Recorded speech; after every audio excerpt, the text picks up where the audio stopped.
Singapore started out as a cycling nation. It's now a car and public transport centric one. Is bike sharing the way back to our cycling roots?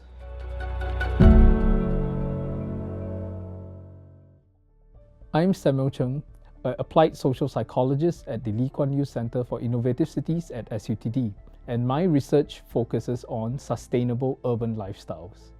Recently, local bike sharing operator SG Bike announced the departure from the Singapore market, leaving only 2 operators left. This comes after the first wave of operators left in 2019. Why has bike sharing not caught on in Singapore, even though it has been around for many years and we do see it around us every day? The simple answer to this question is that Singapore might not have the most conducive weather to cycle.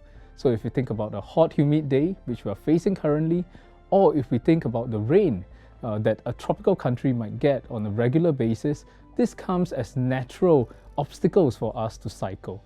Beyond that, we have to also ask ourselves if cycling is really an option that we would actively consider on a daily basis.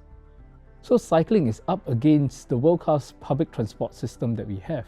So we have buses and trains that bring us virtually anywhere. And so for the first and the last mile, it might seem a bit more comfortable and more intuitive for you to take the buses to get to the train stations, as opposed to jumping on a bicycle, whether it's yours or it's a shared bike, to cycle to the train station to make your onward journey. However, as part of the Walk, Cycle, Ride initiative to go car light, we have to understand that cycling is really an integral part to this vision. What we have seen in the last few decades are massive improvement in our infrastructure, expansion of the cycling network, which theoretically makes cycling a lot more feasible for many in Singapore. People could get around their neighborhoods, could get around their towns by cycling, and replacing some of the trips that they would have walked or taken the fiddle buses with cycling instead. Even though one bike sharing operator has exited the Singapore market, this doesn't mean that bike sharing or cycling doesn't have a future in Singapore. We have to rethink what cycling means for us in Singapore. We might look at it as purely a recreation tool or a way in which we get from point A to point B, very utilitarian in nature.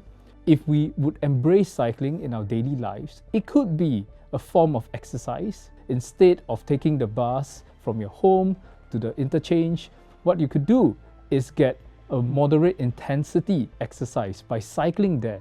So we are linking your daily commute to improving your daily health.